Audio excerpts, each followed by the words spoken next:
Good evening. Tina Jansen talked to the parole board about the man who kidnapped and killed her 12-year-old daughter as she walked to school in 1978. And then she waited. So did the survivors of other victims of Eugene Gall. Prosecutors said it was crazy that the killer, kidnapper, and rapist, who was once on death row, could be considered for release. But Local 12's Deb Dixon tells us one of those prosecutors fought back. Lisa Jansen's stocking hangs on the fireplace. It always has, even though she was kidnapped, raped, and murdered 35 years ago.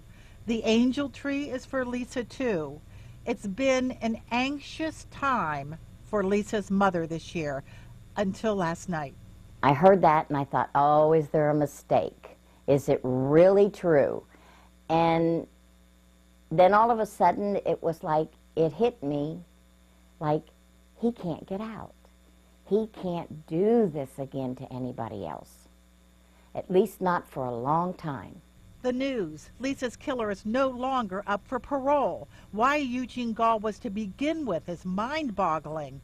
He was sentenced to die in Kentucky for killing Lisa after an appeals court threw out his conviction in 2001, saying he was insane. Gall started serving time in Ohio for several kidnappings, rapes, and the murder of another girl. Last month, the Bureau of Sentence Computation decided to give him credit for time served in Kentucky. It wasn't right for the victims, it was not right for the survivors of the victims to just shave away 16 years that he spent in Kentucky against the Ohio sentence. It's crazy. Heck filed a motion saying the credit was illegal. A judge yesterday ruled in his favor. There were also emails and letters from Greater Cincinnatians and survivors, such as Tina, met with the parole board. I mean, I can't do anything to bring Lisa back, but I wanted to try so hard to keep him in, and I feel like I succeeded. So now Eugene Gall, who abducted Lisa from outside her home, won't be up for parole until 2021. If the good Lord keeps me here, I'll fight then too. Deborah Dixon, Local 12 News.